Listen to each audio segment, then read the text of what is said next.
खास पेशकश में आप सभी का स्वागत है। जी हां, कौन बनेगा मुख्यमंत्री? मध्य प्रदेश और छत्तीसगढ़ में सीएम फेस को लेकर सस्पेंस बरकरार है और बीजेपी जल्द ही सरकार बनाने का दावा पेश करेगी। मध्य प्रदेश में सीएम की रेस में शिवराज समेत कई दिग्गज नेता हैं। नरेंद्र तोमर, बीडी शर्मा, ज्योतिरादित्य सिंधिया सीएम की रेस में शामिल हैं। वहीं छत्तीसगढ़ में भी जीत के बाद सीएम फेस को लेकर बीजेपी में चर्चाएं शुरू हो गई हैं। सीएम की रेस में रमन सिंह और अरुण साव का नाम सबसे आगे बताया जा रहा है। बिना सीएम फेस बीजेपी ने इन दोनों ही राज्यों में चुनाव लड़ा था। अब इसके बाद से लगातार कौन सीएम बनेगा, इसको लेकर चर्चाओं का दौर शुरू हो गया है। दोनों ही राज्यों में लगातार सीएम फेस को लेकर मंथन शुरू है, कवायद की जा रही है।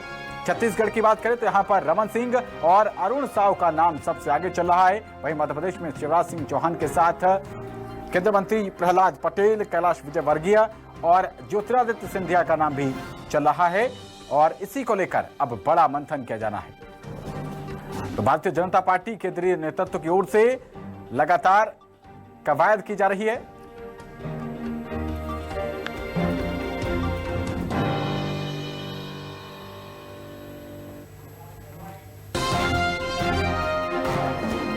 छत्तीसगढ़ की जनता ने सारे अनुमानों को ध्वस्त करते हुए नरेंद्र मोदी जी की गारंटी पर भरोसा किया, भारतीय जनता पार्टी पर भरोसा किया।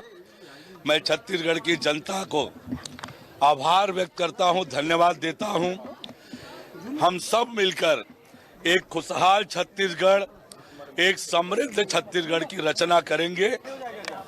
देखिए, मैं आपसे कह सकता हूं कि बहुत जल्दी हमारी विधायक अनुमान बता दीजिए वक्त से कितना दिन लग सकता है? जो भी तारीख तय होगी सबसे पहले मैं आपको बताऊंगा।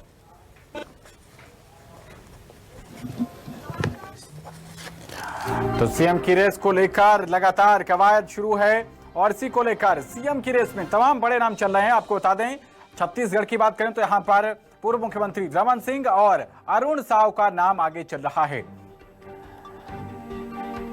तो आखिरकार सीएम के नाम को लेकर जोरदार कवायद चल रही है। भारतीय जनता पार्टी जनता से आशीर्वाद ले चुकी है। अब भारतीय जनता पार्टी के नेताओं में किसको यहां पर मुख्यमंत्री पद का ये बड़ी जिम्मेदारी भारतीय जनता पार्टी की तरफ से मिलेगी, इसको लेकर आपको ग्राफिक्स के लिए बता देते हैं। मध्य प्रदेश में कैलाश विजयवर्गीय, ज्योतिरादित्य सिंधिया, शिवराज सिंह चौहान, प्रहलाद सिंह पटेल, ये वो बड़े नाम हैं जो मुख्यमंत्री बन सकते हैं। और मुख्यमंत्री पद की रेस में बीडी शर्मा प्रदेश अध्यक्ष हैं भारतीय जनता पार्टी के, उनका नाम भी लगातार आगे चल रहा है। और इसी को लेकर बड़ा मंथन, ज्योतिरादित्य सिंधिया स्क्रीन पर आप देख पा रहे हैं, कैलाश विजयवर्गीय, ये वो बड़े नाम हैं जिनको कि राष्ट्रीय महासचिव हैं कैलाश विजयवर्गीय, इनका नाम भी लगातार शामिल है। बीडी शर्मा आपकी स्क्रीन पर और ज्योतिरादित्य सिंधिया केंद्रीय मंत्री हैं। मध्य प्रदेश में पिछली बार सरकार भारतीय जनता पार्टी के बनाने में उनका अहम रोल रहा था। वहीं छत्तीसगढ़ की बात करें, छत्तीसगढ़ में कौन मुख्यमंत्री बनेगा? अरुण साव प्रदेश अध्यक्ष हैं और इनको लेकर लगातार सबसे आगे नाम जो चल रहा है उसमें अरुण साव का नाम भी शामिल है। विष्णुदेव साय हैं, ओपी चौधरी हैं, सरोज पांडे और रेणुका सिंह का भी नाम आगे चल रहा है। तो हालांकि बीजेपी ने भूपेश बघेल के खिलाफ ओबीसी का दांव खेला था और इसी को लेकर पार्टी संगठन की कमान अरुण साव को थमाई गई थी। अरुण साव बीजेपी के सांसद भी हैं और उनको जो है पार्टी ये बड़ी जिम्मेदारी मुख्यमंत्री के रूप में दे सकती है। तो भारतीय जनता पार्टी में बहुमत के बाद अब मुख्यमंत्री पद को लेकर लगातार कवायद की जा रही है और इसमें मध्य प्रदेश में शिवराज सिंह चौहान, जिनकी लाडली बहना योजना ने कमाल कर दिया, उनका नाम भी एक बार फिर से, हालांकि उनको सीएम फेस प्रोजेक्ट नहीं किया गया था, लेकिन उनकी योजनाओं का बहुत ज्यादा असर इन मौजूदा जो पार्टी को मैंडेट मिला है उसमें देखा गया है। इसलिए शिवराज सिंह चौहान की दावेदारी इस बार भी मजबूत रहेगी।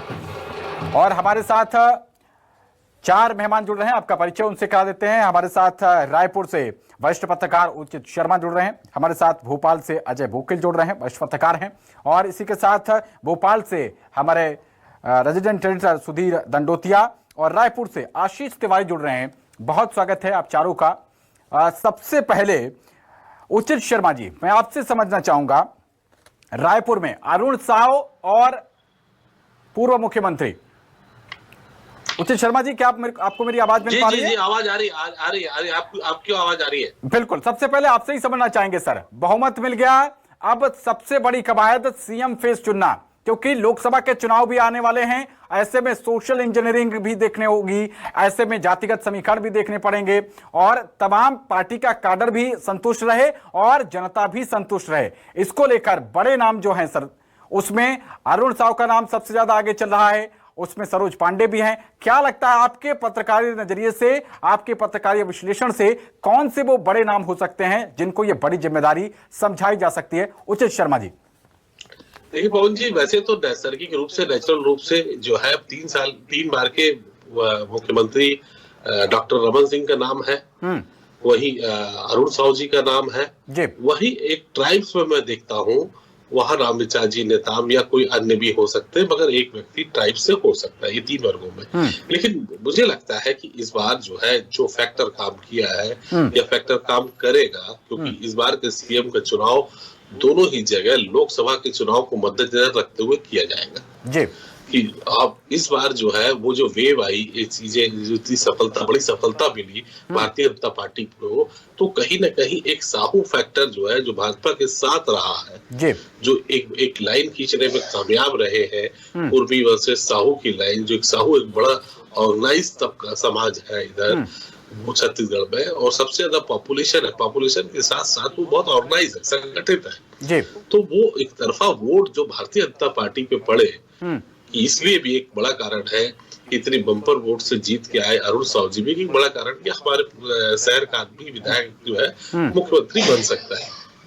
तो एक चांस में अगर आप पूछे सीधा सवाल, तो मैं कहूंगा कि अरुण साव जी को मैं सबसे पहले तवज्जो दूंगा। अब ट्राइब जो दूसरा वर्ग जो है, जहां से ट्राइब से एक उप मुख्यमंत्री का चलन जो कांग्रेस पार्टी में आ गया था, वो कंटिन्यू होगा और वो सीट किसी भी ट्राइब्स को दी जा सकती है, ठीक है। तो उसमें कई नाम है, विष्णुदेव साय है, रेणुका सिंह है, रामविचार नेताम है, इनके नाम भी आ सकते हैं। और मुझे लगता है कि इस बार जो है वो जो सेकंड लाइन है, भारतीय जनता पार्टी अपनी सेकंड लाइन को तवज्जो दे सकती है। बिल्कुल, मैं इस पे आऊंगा सर, वापस लौटूंगा आपके पास। एक प्रतिक्रिया अजय बोकिल जी, ओपनिंग रिमार्क ले लेता हूं सबसे एक एक करके।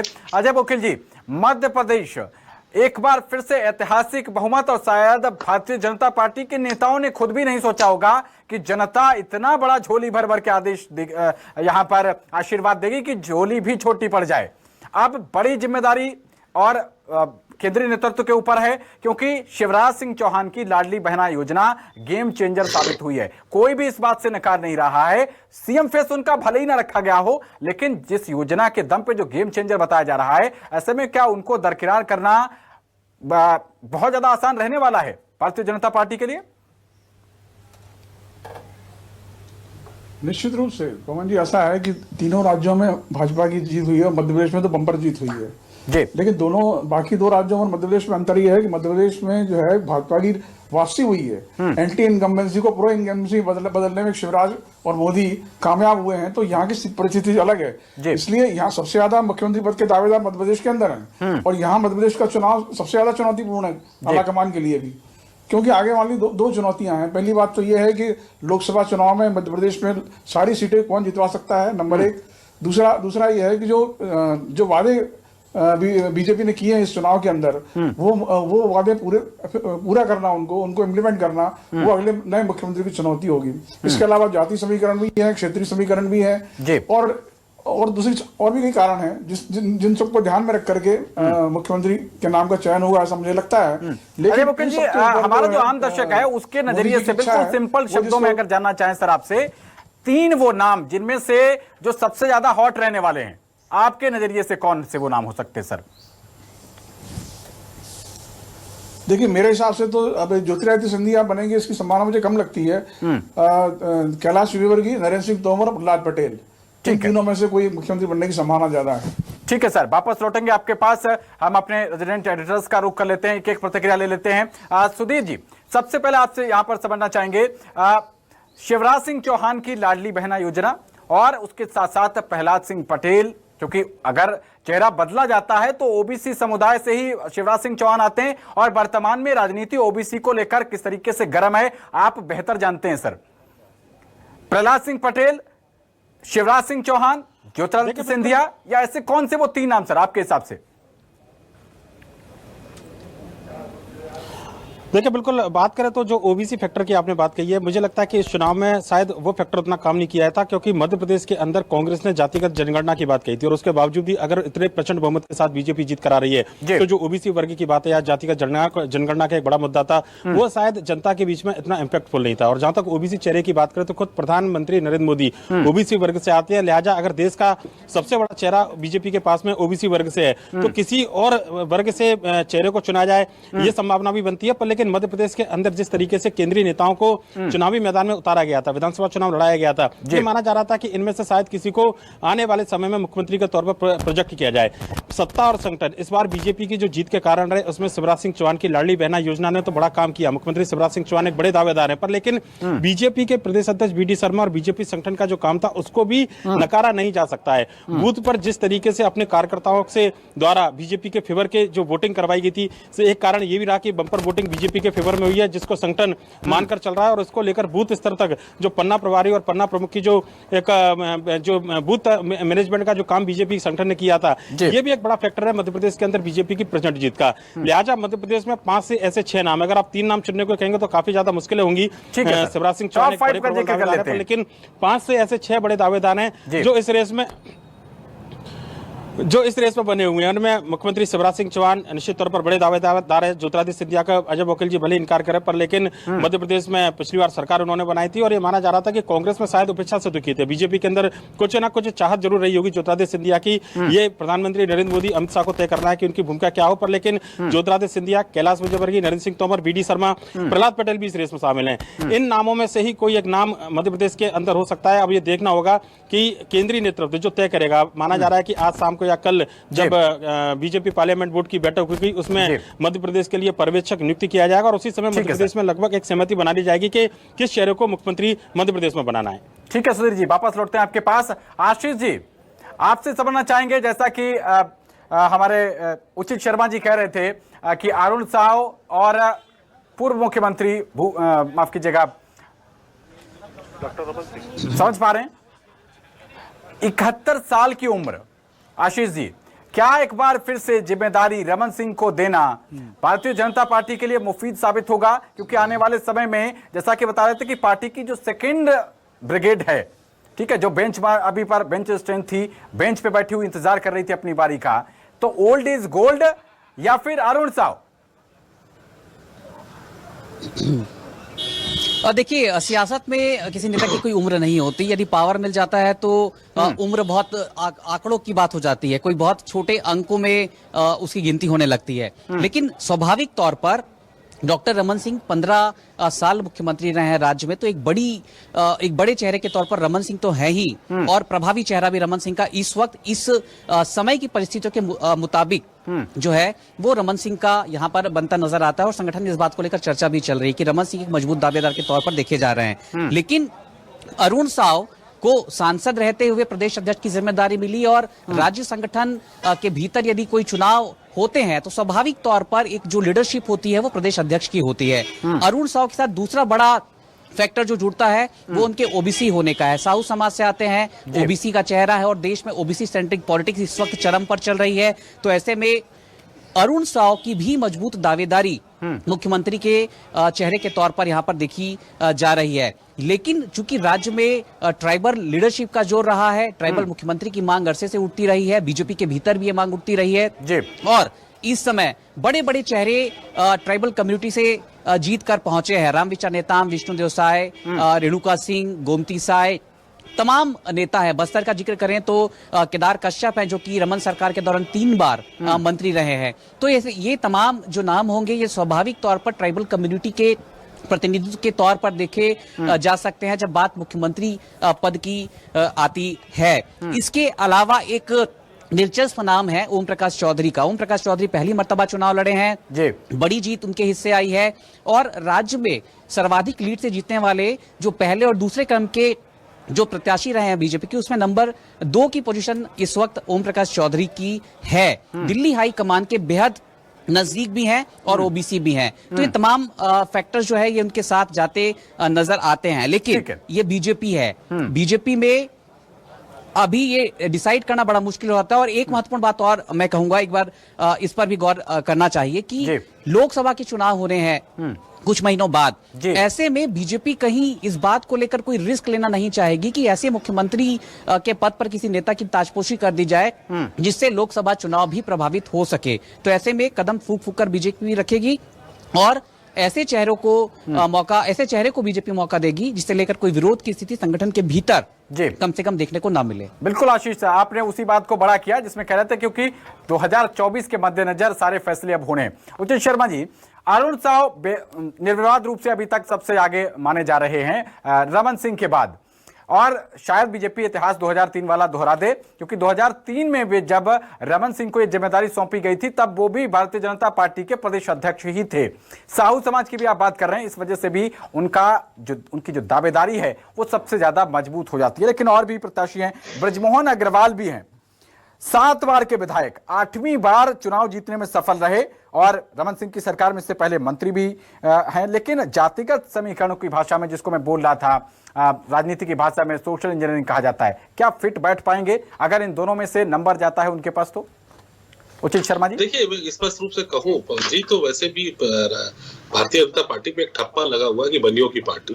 अब ब्रजमोहन अग्रवाल जी जिस वैश्य समाज से आते हैं उनको सीएम की गुंजाइश मुझे तो कम दिखती है, वो भी इस जगह जहां पे उनकी संख्या पॉइंट्स 1 से भी नीचे हो जी। तो ऐसे में ये आकलन उनके नाम पे चर्चा, हालांकि बहुत सीनियर लीडर है वो, एक हमेशा से पावरफुल मंत्री रहे हैं, इक्विवेलेंट टू सीएम रहे हैं। तो जातिगत समीकरण के हिसाब से, सोशल इंजीनियरिंग के हिसाब से, क्योंकि अब जो है वो राजनीति में चेहरा बस नहीं, आप सोशल इंजीनियरिंग को भी साधना पड़ता है।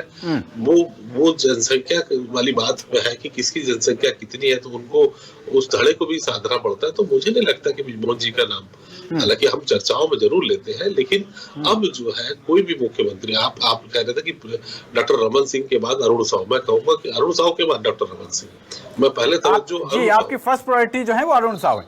अरुण साव वो भी, उसके पीछे मेरे पास तर्क और लॉजिक जो मैं कह रहा हूँ उसकी वजह यही है कि चुनाव सर पे है, उनकी सोशल प्लस पार्टी के अंदर एक्सेप्टेंस दोनों स्वीकार हो सकती है।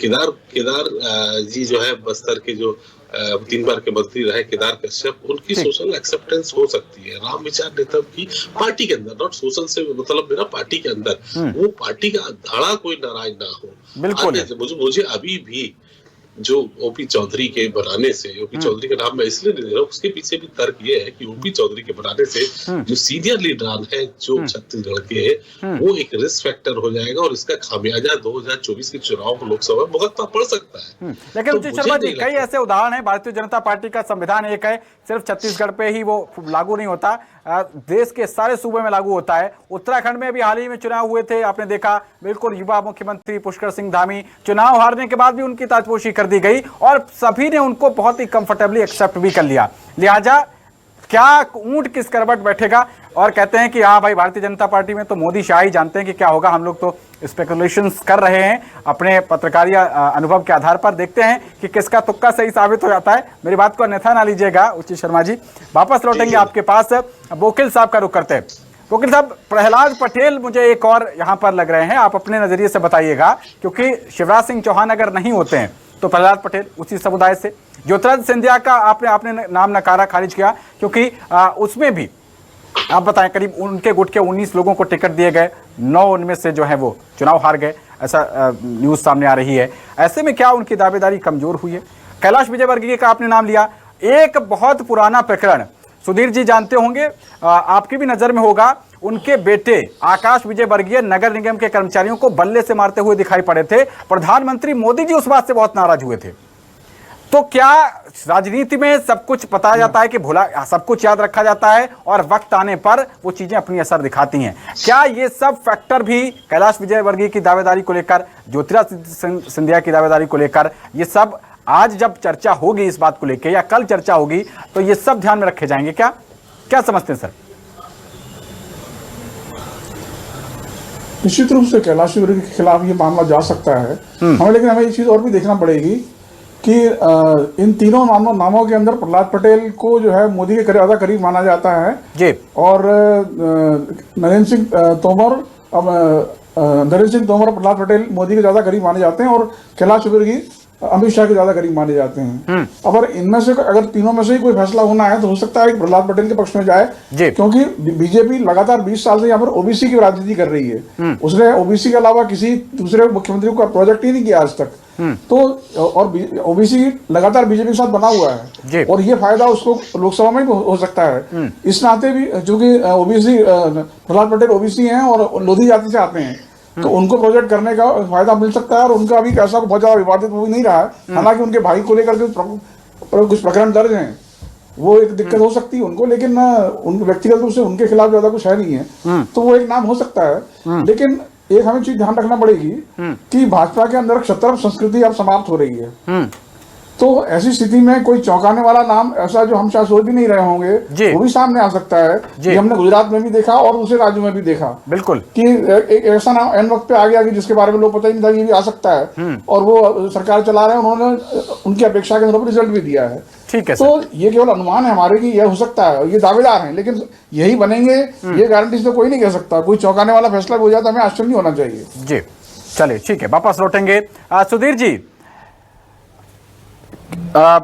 नरेंद्र तोमर, इनको भी क्रेडिट दिया जा सकता है क्योंकि लगातार यहां पर जो चुनाव अभियान समिति थी उसके अध्यक्ष थे, और जिस तरीके के छप्पर फाड़ बहुमत जो मिला है, कुछ ना कुछ तो क्रेडिट देना पड़ेगा। इस वजह से क्या दावेदारी मजबूत होती है? देखिए, निश्चित तौर पर जो छप्पर फाड़ बहुमत मध्य प्रदेश के अंदर बीजेपी को मिला है उसका पूरा क्रेडिट अगर जाता है तो कहीं ना कहीं प्रधानमंत्री नरेंद्र मोदी और मुख्यमंत्री शिवराज सिंह चौहान लाडली बहना योजना और बीजेपी संगठन को जाता है। नरेंद्र सिंह तोमर मध्य प्रदेश के अंदर बीजेपी के 3 बार प्रदेश अध्यक्ष रहे हैं और जो कहना चाहिए कि 3 बार उन्होंने चुनाव कराए हैं मध्य प्रदेश के अंदर। इस बार वो खुद चुनाव लड़ने के मैदान में थे और चुनाव प्रबंधन की भूमिका उनकी सौंपी गई थी, पर लेकिन वो ज्यादातर प्रचार के अलावा अपने क्षेत्र में सीमित रहे। हालांकि जो बात अजय वकील जी ने कही कि प्रधानमंत्री नरेंद्र मोदी के काफी करीबी माने जाते हैं, निश्चित तौर पर मोदी कैबिनेट में जो टॉप 5 मंत्रियों में गिनती की जाती है उसमें नरेंद्र सिंह तोमर की गिनती की जाती है, और ये माना जा रहा था कि शुरुआत से लेकर अभी तक मुख्यमंत्री की रेस में नरेंद्र सिंह तोमर सबसे प्रबल दावेदार के तौर पर बने हुए हैं। हालांकि थोड़ा सा इंतजार करना चाहिए, मुझे लगता है कयास लगाने से बेहतर है कि जो बात अब से थोड़ी देर पहले आपने की कि बीजेपी के अंदर क्या होना है, ये मोदी और अमित शाह के अलावा कोई नहीं जानता है, लिहाजा कयास लगाने से बेहतर है कि हम इंतजार करें कि पार्लियामेंट बोर्ड की बैठक बीजेपी की कब आएगी, उसके बाद पर्यवेक्षक जब नियुक्ति किया जाएगा और मोदी अमित शाह का जो भी फरमान है या जो भी संदेश है कि फला व्यक्ति को मुख्यमंत्री बनाना है, ये स्थिति उसी के बाद पूरी तरीके से स्पष्ट होगी। क्योंकि कई बड़े चेहरों के बीच में हमने देखा है कि गुजरात के अंदर भूपेंद्र पटेल एक चौंकाने वाला नाम था, जो बात अजय वकील जी कह रहे थे। पुष्कर धामी उत्तराखंड के अंदर एक नया चौंकाने वाला नाम था, बिल्कुल फ्रेश चेहरे जो कभी मंत्री भी नहीं बने थे उनको सीधे मुख्यमंत्री बना दिया गया था। ये भी बीजेपी की एक रणनीति रही है कि कहीं ना कहीं जो लोग पहले सत्ता में रह चुके हैं उनके खिलाफ कार्यकर्ताओं को लेकर जनता में एक थोड़ा सा लगता है कि शायद एंटी इनकम्बेंसी है, उसको खत्म करना, तो बिल्कुल फ्रेश चेहरे को लाया जाए जो केवल सांसद विधायक या फिर पार्टी का कार्यकर्ता हो, और एक मैसेज देने की कोशिश होती है कि बीजेपी के अंदर जो काम करने वाला है कभी भी किसी भी उसका भी नंबर आ सकता है। ये बड़ा संदेश पूरे देश भर के अंदर बीजेपी जरूर पहुंचाती रही है। आशीष जी का रुख कर लेते हैं। आशीष जी, छत्तीसगढ़ आदिवासी स्टेट, आदिवासी बाहुल्य स्टेट, और ऐसे में रेणुका सिंह का नाम भी आगे चल रहा है, आदिवासी समुदाय से ही आती हैं। क्या लगता है आपको, क्या प्लस पॉइंट इनके और क्या अगेंस्ट जा सकता है?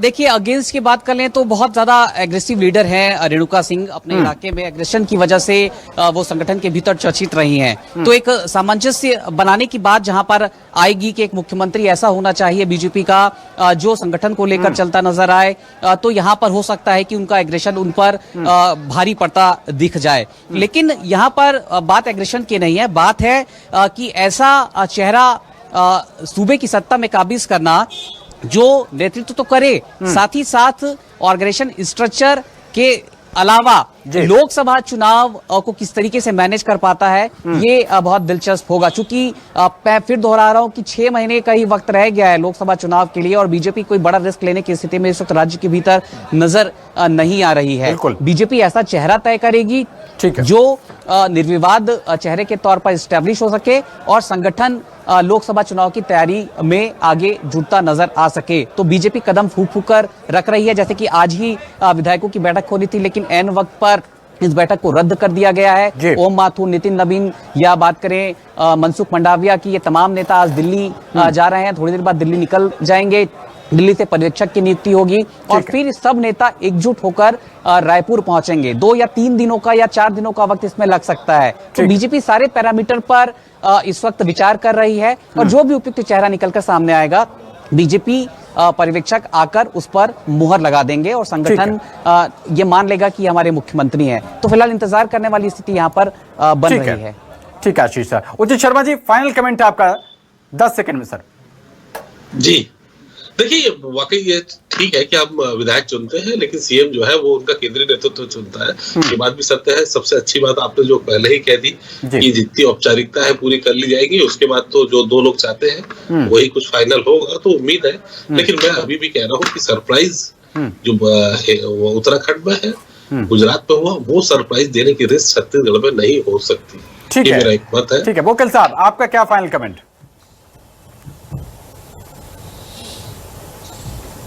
देखिए, ऐसा है कि अगर जो जनादेश मध्य प्रदेश में मिला है तो वो तो शिवराज सरकार के काम पे ही मिला है एक तरह से। हालांकि मोदी जी का भी उसमें योगदान रहा है। बिल्कुल। तो जो स्वाभाविक उम्मीदवार है मुख्यमंत्री पद के, तो वो तो शिवराज सिंह चौहान ही है। ये स्थिति छत्तीसगढ़ और राजस्थान में नहीं, क्योंकि अभी वहां दोनों राज्यों में बीजेपी मुख्यमंत्री नहीं थे। लेकिन मध्य प्रदेश स्थिति अलग है। लेकिन इसके बाद भी अगर हाईकमान शायद उनको न बनाना चाहे तो फिर ये सवाल उठेगा कि